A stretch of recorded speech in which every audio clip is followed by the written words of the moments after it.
Türksünüz? Yes, I'm Turkish, but I have been outside of Turkey. Ne diyor?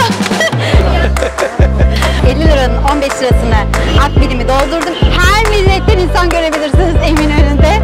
Ömrüm otobüslerde geçiyor. Topu 12 lira.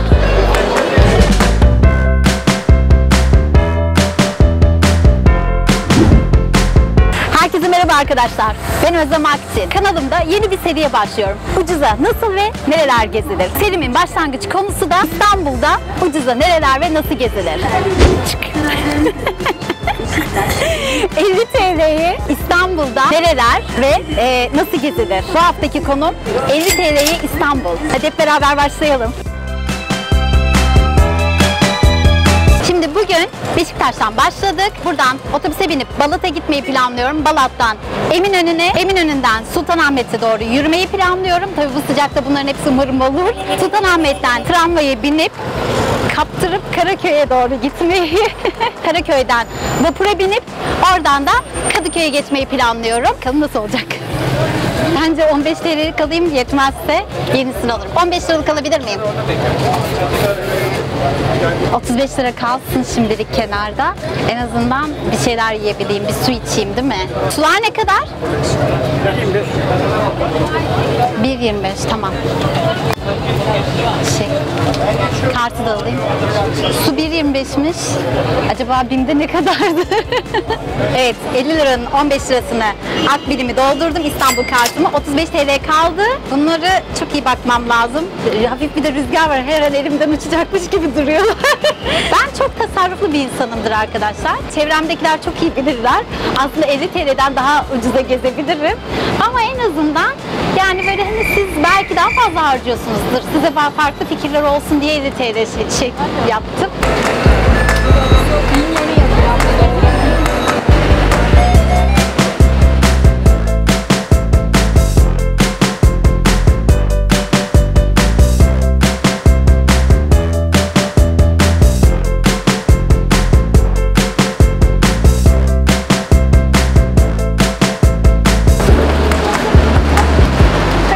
Ben yanlış mevkisilik yapıp Unkapanı'nda indim.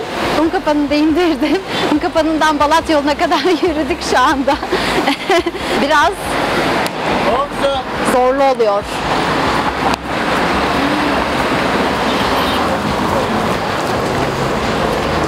Ve nihayet Balat'a geldik. Evet, Beşiktaş'tan yola çıktım. İlk durağım olan Balat'a nihayet geldim. Öncelikle Balat'ın sokaklarını gezelim. Sokakta gezmek zaten bedava. Bir para harcamayacağız muhtemelen. Suyumu aldım. Suyu ne kadar aldım? Onu da söyleyeyim. 50 kuruş. 50 kuruşa aldım. BİM'den aldım tahmin edeceğiniz gibi. BİM su konusunda gayet ucuz. Evet, her köşede bir fotoğraf çeken.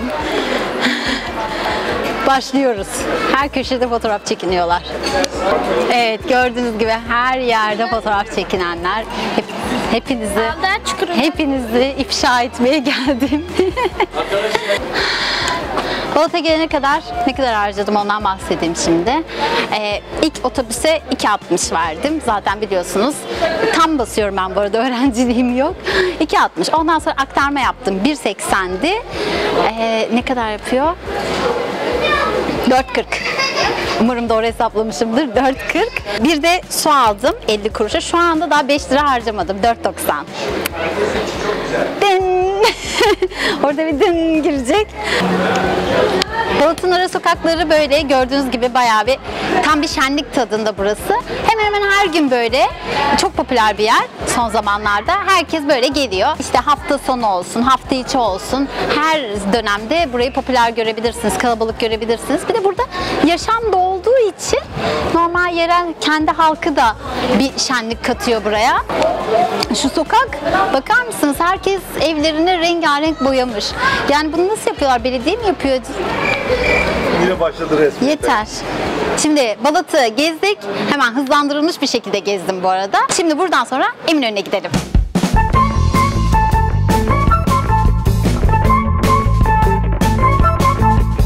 Ömrüm otobüslerde geçiyor.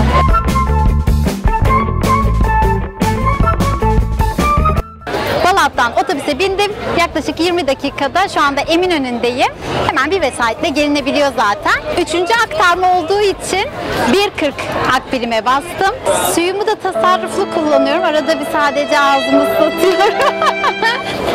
Zaten 50 kuruşa almıştım. Şimdi Eminönü'ne geldim. Eminönü gördüğünüz gibi yine aşırı kalabalık bir semtimiz. Eminönü sahil boyunca böyle balıkçılar var. Bakın. Güzel koktu değil mi? Senin paran yok. Ya. Acaba ne kadar? Balıkçılar ne kadar? Bence makul yiyebileceğim şeyler bu balıkçılar diye düşünüyorum. 15 lira yazıyor işte. Bence yiyebilirim ama şu anda henüz acıkmadım. Balık ekmek için 15 liramı kenara bekleteyim. O zaman devam edelim. Mısır çarşısına gidelim, kaybolalım. Da. Eyvah, kavga. Kardeşine kızıyor. Ama Çorap 10 liraya. 8 çift 10 liraya.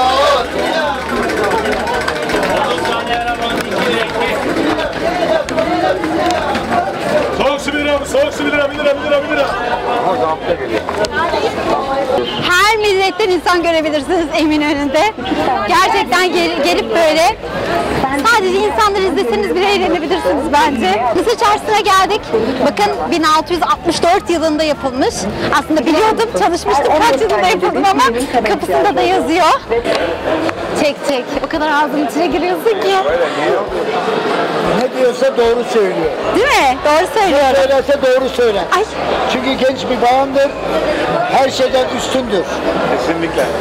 Bayanlar daima üstündür. Çok teşekkür ediyorum. Rica ederim. Çok sağ olun. Saygılar. Bu bilinçte olan vatandaşlarımızın olması gerçekten bir kadın olarak gurur veriyor. Bir ikincisi, bayana kalkan el kırılır. Kırılır. Allah bunu affetmez, kırar. Onun için bayanlar naziktir. Lütfen saygı gösterelim. Başımızın üstünde tutalım diyorsunuz. Teşekkürler. Teşekkürler, çok sağ olun. Burada bir yer var ki ileride birazdan göstereceğim. Efsane bir çifte kavrulmuş lokumu var. İnsanlara çarpa ilerliyoruz. Çok kalabalık. Yes, hello lady, how are you? I'm fine. Yeah, we are You? famous now. Where are you from? Where do you I'm come from? Turkey. If you are Turkish and Chinese, you're not, Chinese. because we are not saying I'm from Turkey. Evet, burada tıkandım şu anda, bilmiyorum. Bir de Son cümleyi anlamadım. We don't say I'm from Turkey. Türkiye, ya Türksünüz. Yes, I'm Turkish, but I have been outside of Turkey. Ne diyor? Si vous avez besoin de quelque chose, vous pouvez regarder, madame. Ay, So this, konnichiwa, irashaimase. Konnichiwa, irashaimase. Konnichiwa. Konnichiwa. Anahtarı onamay ve nandeska. İsminiz nedir? Özlem. Özlem. Hacı Mamaş'tı. Vatandaşlar onamay ve Farhat des. Bunlar alışmışlar. Nerede kamera görüyorlar yakalıyorlar hemen. Kesin öyle. Benden profesyoneller. Şu kuru patlıcanlara bayılıyorum ya. Şurada kuru patlıcanlar satılıyor ya. Onlar gerçekten efsane oluyor. Kuru patlıcanları alın. Sıcak suya falan koyuyorsunuz. Sonra tarifini vermeyeyim şimdi. Benim söylediğim çifte kavrulmuş lokumcu. Reklam mı olacak biraz? Malatya Pazarı. Oranın çifte kavrulmuş lokumuna bayılıyorum. Normalde tatlı çok fazla sevmem aslında. Ama çok güzel oluyor. Efsane oluyor. Gidelim bir fiyatına bakalım. Bakalım bütçemiz yetiyorsa bence ufaktan bir alabiliriz. Belki bir yerde de bir çay içerim ya da kahve içerim. Niye olmasın? Birazcık daha para var bence. Şu anda keşke buranın kokusunu size yansıtabilsem. Çok güzel böyle karma karışık bir koku var. Baharatların karışımıyla. Sanki böyle ufaktan bir de kahve de karışmış gibi. Buradan hemen dışarı çıkınca şurada hemen Mehmet Efendi kahvecisi var. O da çok ünlü. Şimdi onda reklamını yaptım denilmesin ama zaten bunlar çok ünlü. Çifte kavrulmuş lokum fiyatını öğrenebilir miyim? 60 lira. 60. Alalım mı? Böyle 5 liralık.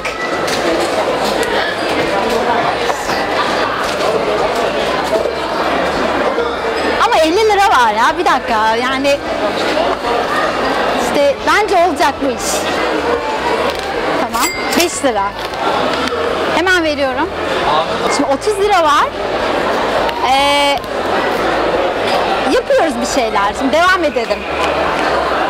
Şimdi birinciyi kameramanın ağzına vereceğim. Bakın var. İkinciyi de çifte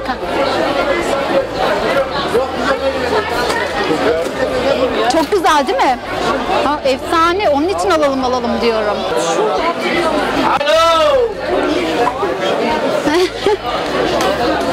Çok enteresan insanlar var. Ay! Böyle masaj aleti. Benim saçlarımın arasında kaybolur. Çekti ama. Uyuyabilirim, o kadar rahatladım ki. Çocuk kaçıyor. Sen de gel. Ha, geçmek için beklemiş teyze. Şimdi Eminönü'nden devam ediyoruz. Üçüncü rotamıza Sultanahmet'e doğru. Bak, kamerayı görünce böyle yapıyorlar. Gördün mü? Kamerayı görünce böyle yapıyorlar. Bakın orada tramvay. Tramvaydan şöyle tramvay yolunu takip edince Sultanahmet'e zaten varmış olacağız. Yaklaşık buraya 2 durak kadar mesafede. Onun için söylediğim gibi bilmeyeceğim, para vermeyeceğim. Hadi yürüyelim.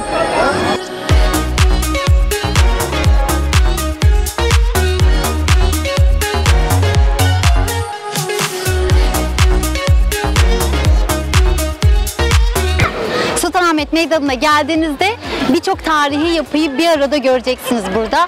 Zaten burası turist cenneti, turist kaynıyor. Şurası gördüğünüz gibi meşhur Ayasofya.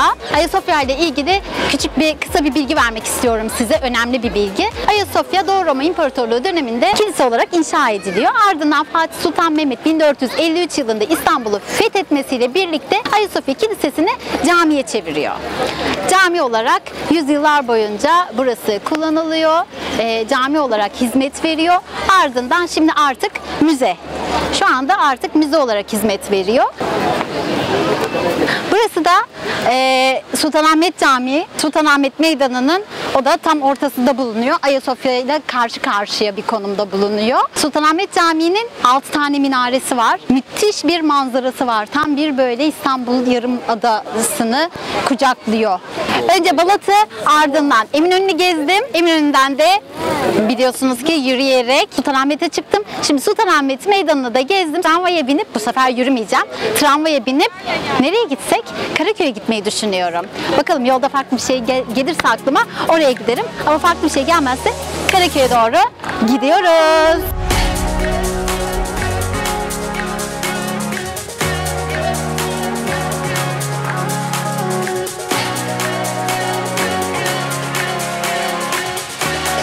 Yoruldum.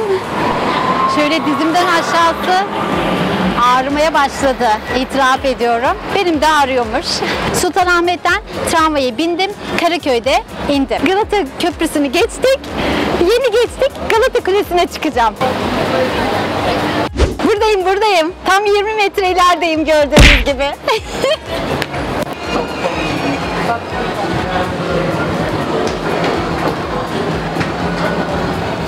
Çok güzel bir yoldan çıktık bu sefer Galata Kulesi'ne. Daha önce buradan hiç çıkmamıştım. Direkt tüm ihtişamıyla karşımıza çıktı. Burası Galata Kulesi'ne giriş kuyruğu. Bayağı bir kulenin arka tarafından başlıyor kuyruk. Bayağı bir sıra oluyor. Genelde hep böyle. Benim bu kuyruğu beklemişliğim var. Galata Kulesi'nin rivayetinden ufakça hemen kısaca bahsedeyim size. Kuleye çıkan çiftler evleniyorlarmış. Bütün rivayet bu. İlk çıkan kişi yanındakiyle evleniyormuş. Galata Kulesi'nin oraya geldim. O süslü püslü kafelere oturmadım. Hemen böyle bir yan sokakta bir ara sokağa girdim. Orada şöyle esnaf kafesi gibi bir yere oturdum. Çayımı aldım. Şimdi bir çay içeceğim. Ondan sonra devam edeceğim.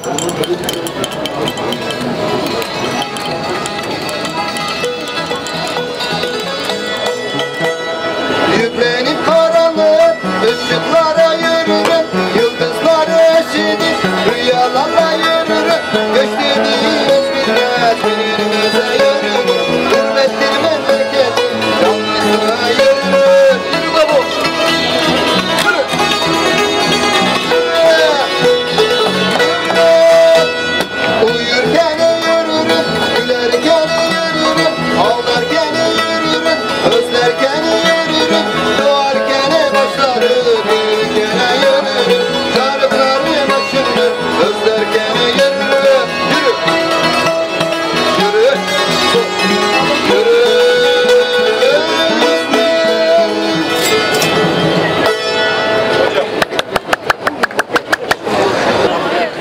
rotamın sonuna doğru yaklaşıyorum. Öncelikle İstiklal Caddesi'ni biraz gezeceğim. Ondan sonra dönüp yine Galata Kulesi'nin yokuşundan Karaköy'e ineceğim. Karaköy'den de vapura binip Kadıköy'e gitmeyi düşünüyorum. Aslında çok da sonuna doğru gelmemişim ya. Biraz daha varmış hala rota. Hadi hep beraber İstiklal Caddesi'ni gezelim. Acaba dondurma yiyebilir miyim?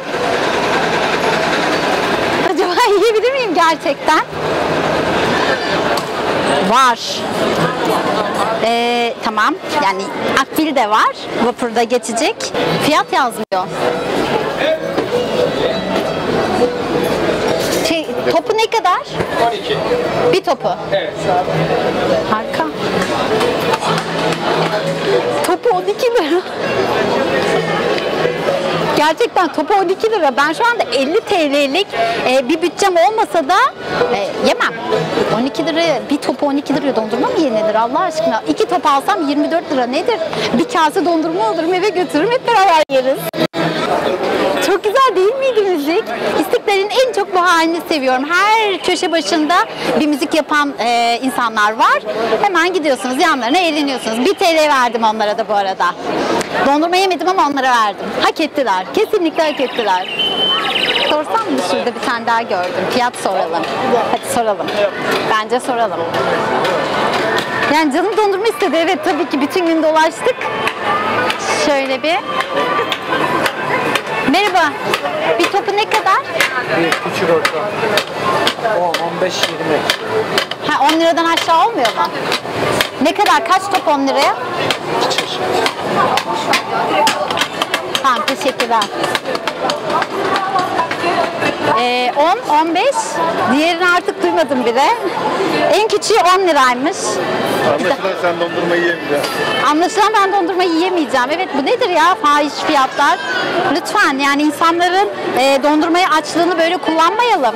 En minimum fiyat 10 liradan başlıyor İstiklal Caddesi'nde. Kaç lira var yeniden hatırlayayım 26 lira. 26 lira var. Aslında 10 liralıktan yesem mi acaba? 10 liraya dondurma yenir mi Allah aşkına ya? Alt üstü oraya 2 tane top koyacak. Olmaz. 10 lira. Ne bileyim. Tamam devam edelim hadi. Vazgeçtim. Dondurma yemekten vazgeçtim.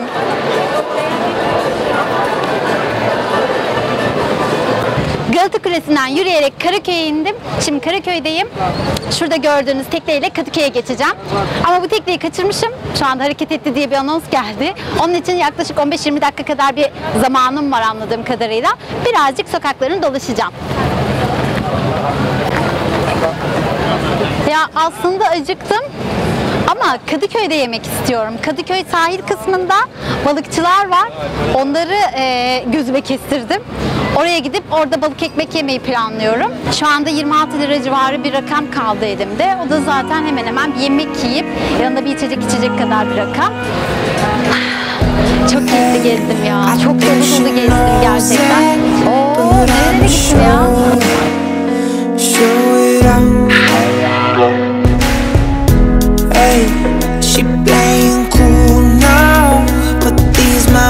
Şimdi vapurdan indim, geldim. Kadıköy sahil kısmındayım. Kadıköy'de de muazzam bir kalabalık var. Bugün cumartesi olduğu için İstanbul'un her yeri bayağı bir kalabalık, bayağı bir coşku var. Dolu dolu gezdim, dolaştım, suyumu da içtim, tatlımı da yedim, biliyorsunuz lokum da yedim, çayımı da içtim. Hatta para arttıracağım diye düşünmüştüm. Gerçekten de arttırdım. 26 TL para arttı ama yemek yemedim. Kadıköy sahilde de biliyorum biraz ileride, 50 metre kadar ileride balık ekmekçiler var.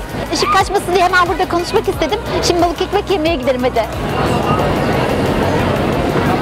Merhaba. Hoş geldin. Hoş bulduk. Ne kadar fiyatı öğrenebilir miyim? 10 lira balık ekmek. Evet. Tamam. Süper. Evet. Ucuz gerçekten. Nerede? Karaköy'de 15 liraydı. Aynen. Biraz önce gördüm. Eminönü'nde de 15 lira. Eminönü'nde de 15 liraydı. Evet gördüm. Kampanya boş yok. 10 lira süper. 10 liraya balık ekmeği de bulduk. Bir tane rica ediyorum ben. Yani bir bardak çay da 5 lira şurada. Balık 10 lira bedava. Gerçekten bayağı ucuza satıyorsunuz. Turşu suyu da var değil mi? Yok. Şalgam var. Şalgam ne kadar?